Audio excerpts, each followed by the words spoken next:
Hi everyone, welcome back. We've got a brand new story to share with you. So let's begin. My name is Robert. Here is what happened when I decided to watch the video clips from the hidden cameras I installed without telling my wife. What I saw scattered everything I once believed about love and marriage. When I met Lana, she was working as a receptionist at a dental office, saving money to take classes in early childhood education. She was kind, patient, and had a warmth that reminded me of my mother's best qualities. Lana seemed to appreciate my dedication to building a stable future, and she understood that my drive to succeed came from a place of love rather than ambition. We dated for years before I proposed. By then, I had been promoted twice and was earning enough to support both of us comfortably. Lana had been talking about wanting to be a stay-at-home mother someday, and I loved the idea of being able to provide that option for her. My own mother had never had the luxury of choosing between work and family. She had needed both jobs just to pay rent and buy groceries. The early years of our marriage felt like everything I had hoped for. We bought a small house in a decent neighborhood, and I threw myself into work with the goal of providing Lana with security and comfort. I typically worked 50 to 60 hours a week, but I made sure that when I was home, I was fully present. We had dinner together most nights and spent time together. The memory that shaped everything about how I approach family and relationships happened when I was 8 years old. My father walked out of my life, leaving behind a note on the kitchen counter explaining that the financial pressure was too much, that he couldn't handle being responsible for supporting a family when every month felt like drowning. My mother found that note when she came back from dropping me off at school. By the time I got home that afternoon, she had already started making plans for our survival. She never said a bad word about my father in front of me, never used me as a weapon in whatever anger or hurt she was feeling. Instead, she simply got to work. She took on multiple jobs to keep us afloat. I spent a lot of time with babysitters and at after-school programs, but when my mother was home, she was completely present. Watching my mother work herself to exhaustion to keep our small family together made me understand something fundamental about responsibility. She never complained, never made me feel like a burden, never suggested that life would be easier if she didn't have to take care of me. She just did what needed to be done, day after day, year after year. Somewhere during those difficult years, I made myself a promise. If I were ever fortunate enough to have a family of my own, I would never abandon them the way my father had abandoned us. I would work as hard as necessary to provide stability and security, and I would never let the people I loved feel the kind of uncertainty and fear that had defined my childhood. This promise became the driving force behind everything I did. I worked hard in school, not because I was naturally academic, but because I understood that education was the path to better opportunities at that time. I took a job at 16, saving every dollar I could for community college. After graduation, I found work as a junior financial advisor and slowly built a career that could support the kind of life I had dreamed of providing for a family. When my wife, Lana, got pregnant, we were both thrilled. We had been married for 3 years at that point and felt ready to start a family. Lana suggested quitting her job to focus entirely on being a mother, and I supported the decision wholeheartedly. This was exactly what I had worked toward, being able to provide well enough that my wife could choose to dedicate herself to raising our child. I increased my work hours to compensate for the loss of Lana's income, but it felt worthwhile. When Connor was born, healthy and perfect, I felt like I had successfully kept the promise I had made to myself as a child. I was providing for my family in a way my father had never been able to provide for us.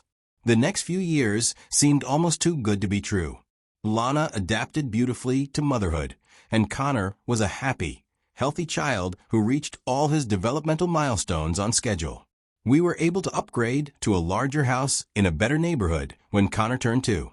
Lana seemed genuinely content with our life as a stay-at-home mother. She never complained about my work schedule or made me feel guilty for the long hours I was putting in to maintain our lifestyle. I felt incredibly blessed during this period. Lana seemed to understand that my dedication to work was motivated by love for our family rather than a desire to avoid domestic responsibilities. When I was home, I was fully engaged, playing with Connor, helping with bedtime routines, taking care of household tasks that Lana couldn't manage with a young child. By the time Connor turned 4, he was attending preschool 3 days a week, which gave Lana some time to herself while I was at work. She used this time for grocery shopping, appointments, and the occasional lunch with friends. Our routine felt comfortable and sustainable, and I believed we had achieved the kind of family stability I had always wanted to provide. The first disruption to our peaceful life came in the form of neighborhood crime reports. Over the course of 6 weeks, there had been 4 break-ins within a 3-block radius of our house. The pattern seemed to be daytime entries when homeowners were at work, with thieves targeting electronics, jewelry, and small valuables that could be quickly removed. Our neighborhood had always felt safe, which was one of the reasons we had chosen to move there when Connor was born. The idea of our home being vulnerable while I was at work concerned me, particularly because Lana was often there alone. Even though she was home most of the time, she did run errands, take Connor to the park, or visit with friends, leaving the house empty for hours at a stretch. At the community meeting organized to discuss the break-ins, several neighbors mentioned installing security systems or cameras. The police officer who spoke to the group recommended visible deterrents, like security company signs and motion-activated lights, but also suggested that hidden cameras could be valuable for identification if a break-in did occur. I spent the following week researching security camera systems that would be appropriate for our needs. I didn't want something overly complicated or expensive, just basic coverage that would provide peace of mind. I settled on a wireless system with 4 cameras that could be monitored remotely through a smartphone app and stored footage on internal memory cards. The installation was straightforward enough that I could handle it myself over a weekend. I placed 1 camera covering the front door approach, another watching the backyard, and 2 interior cameras with views of the living room and kitchen area. These locations would capture anyone entering the house, while still respecting our family's privacy in bedrooms and bathrooms. Lana had taken Connor to visit her parents that weekend, so I was able to complete the installation without interruption. I tested each camera through the app, confirmed that the footage quality was clear, and verified that the motion detection settings were working properly. The system seemed to be functioning exactly as intended. In my focus on getting the cameras installed and operational, I forgot to mention the system to Lana when she and Connor returned home. It wasn't a deliberate omission. I simply had other things on my mind, and since the cameras were for our family's protection, it didn't occur to me that discussing them was urgent. The cameras were small and positioned discreetly, so they weren't immediately noticeable unless you were specifically looking for them. Over the next months, I once in a while checked the live camera feeds through the app, and there were never any security incidents that required my attention. The break-ins in our neighborhood had stopped after that meeting, probably because the increased security measures and police patrols had deterred whatever opportunistic criminals had been operating in the area. Because there had been no security problems, I stopped regularly monitoring the camera system. The app would send notifications if motion was detected, but since Lana and Connor were home most days, these alerts were constant and not particularly useful. I began ignoring the notifications, trusting that the system was working in the background and storing footage in case it was ever needed. On a Friday afternoon, about 8 months after the camera installation, I received a different kind of notification from the camera app. The internal storage was nearly full, and the system would begin automatically deleting the oldest footage within 48 hours to make room for new recordings. The app suggested reviewing and saving any important footage before the automatic deletion occurred. I planned to spend some time that weekend going through the stored footage, partly to free up storage space and partly out of curiosity about what 6 months of our daily life looked like from the camera's perspective.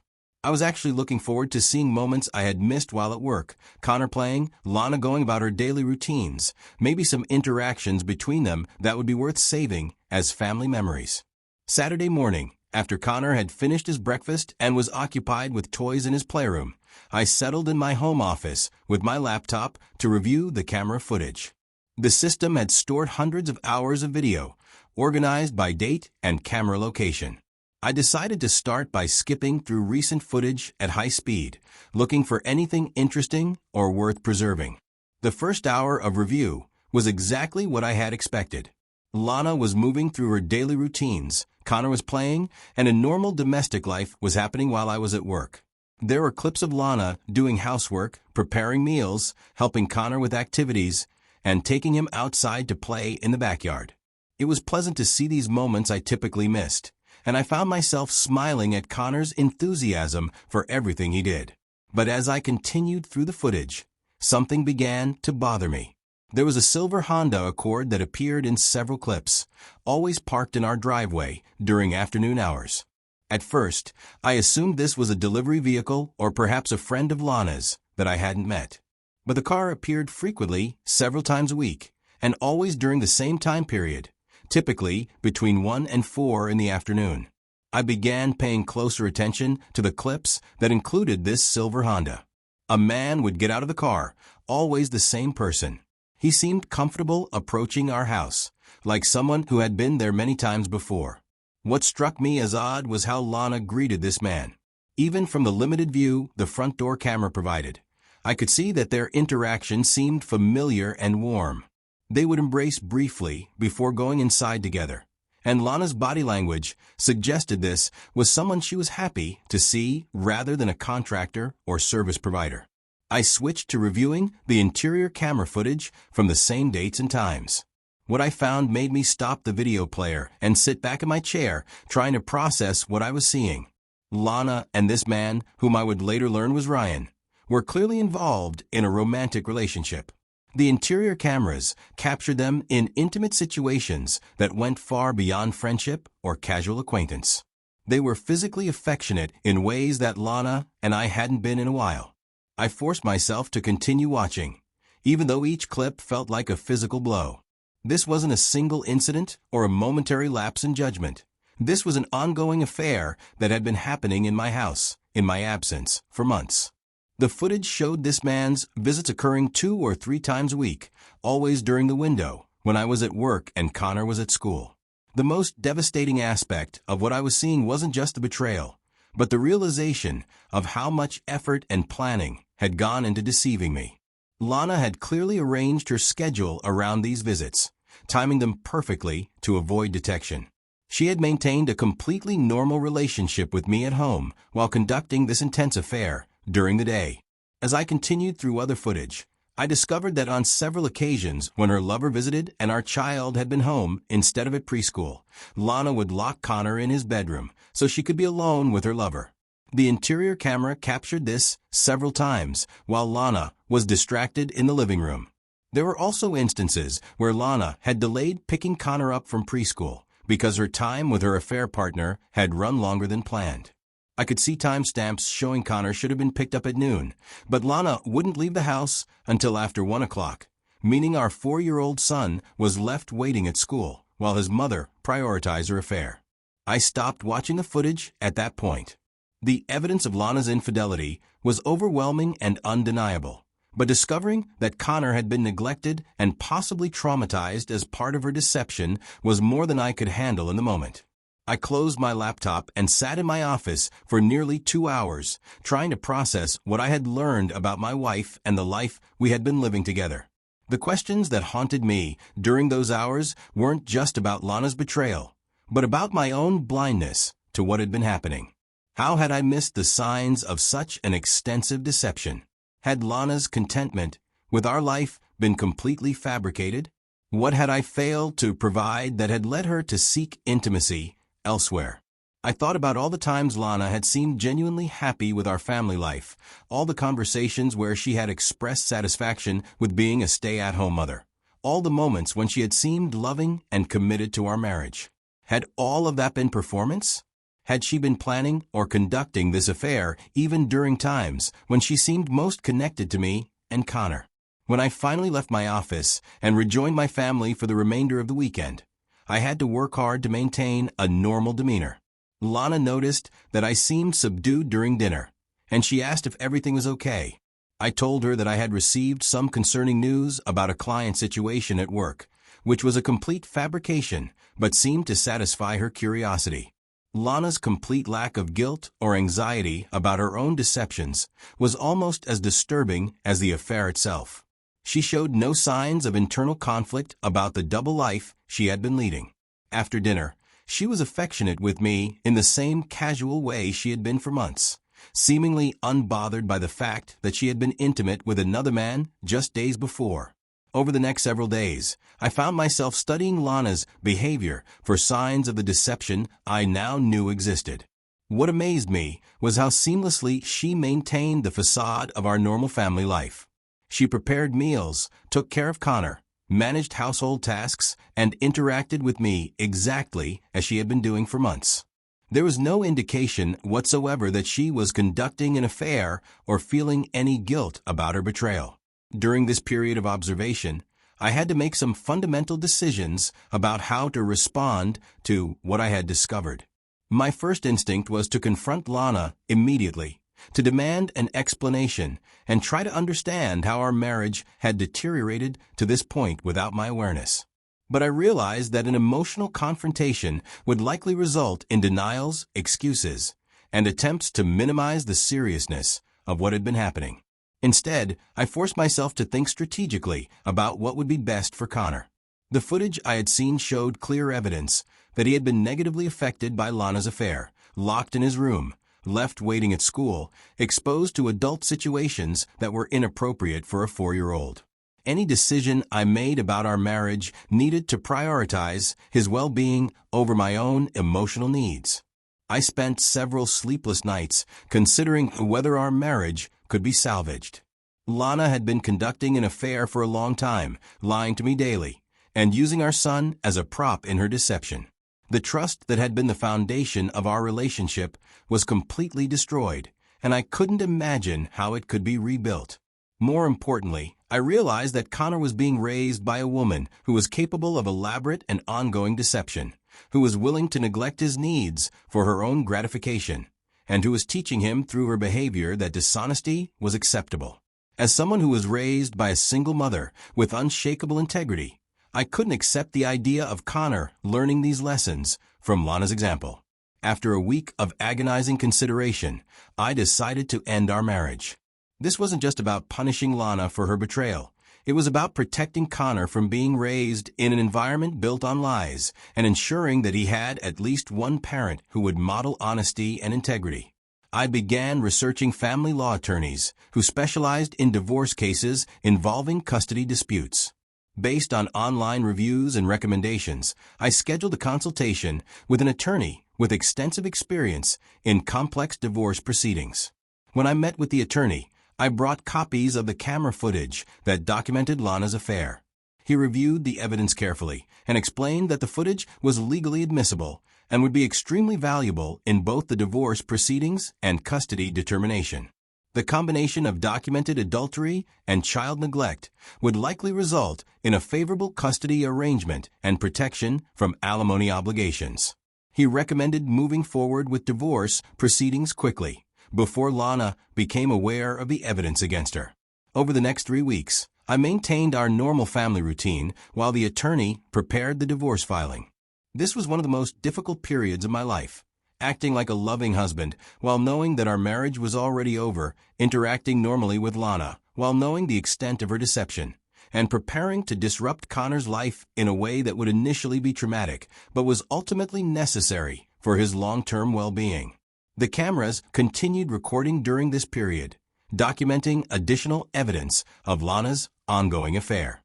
Her lover's visits continued at the same frequency, with the same casual intimacy that had characterized their relationship for months. Lana showed no signs of ending the affair or feeling guilty about her behavior. Finally, my attorney completed the divorce filing, and we scheduled the service of papers for a Tuesday morning when I would be at work and Connor would be at preschool. I wanted Lana to receive the documents privately, without Connor being present for what would likely be an emotional scene. When Lana called me at work after being served with the divorce papers, her reaction was exactly what I had expected: shock, anger, and denial. But when I told her about the camera footage, her tone changed completely. She realized that her affair had been documented in detail and that her attempts at denial would be futile. She now attempts to blame me for not being present enough in our marriage. The divorce proceedings took several months to complete, but the evidence I had gathered made the outcome largely predetermined. Lana's attorney attempted to negotiate a settlement that would provide her with alimony and significant time with Connor, but the footage of her affair and neglect of our son made such arrangements impossible to justify. Ultimately, I was granted primary custody of Connor, with Lana receiving supervised visitation rights initially. The court determined that her behavior had created an unstable environment for Connor, and that his interests would be best served by living primarily with me. Lana was required to complete parenting classes and counseling before her visitation could become unsupervised. The financial settlement was straightforward since we had a prenuptial agreement, and Lana's adultery eliminated any claim she might have had to ongoing support. She received her portion of our shared assets, but no alimony, and I retained the house and primary custody of Connor. In the months following the divorce, I reduced my work hours to focus on single parenting with the help of caregivers. Connor adjusted remarkably well to our new routine, and I realized that he was actually more relaxed and secure than he had been during the final months of the marriage. He no longer had to witness the tension that had existed between Lana and me, and he no longer experienced the neglect and confusion that had resulted from Lana's divided attention. Looking back now, I realize that the promise I made to myself as a child to never abandon my family the way my father had abandoned us had prepared me to handle this situation with Connor's best interests as my priority. Although my marriage had failed, I had succeeded in providing my son with stability and honest parenting during a difficult transition. The hidden cameras had revealed a truth that was painful but necessary to acknowledge. Sometimes protecting your family means making decisions that are difficult in the short term, but essential for long-term well-being. Lana's affair and neglect of Connor had made our family fundamentally unstable, regardless of how normal our life had appeared on the surface. Connor and I have built a new routine together that feels more authentic and peaceful than the final years of my marriage. While the divorce was painful, I know that I made the right choice for both of us. My son is learning what it means to live with integrity and honesty, values that will serve him well throughout his life.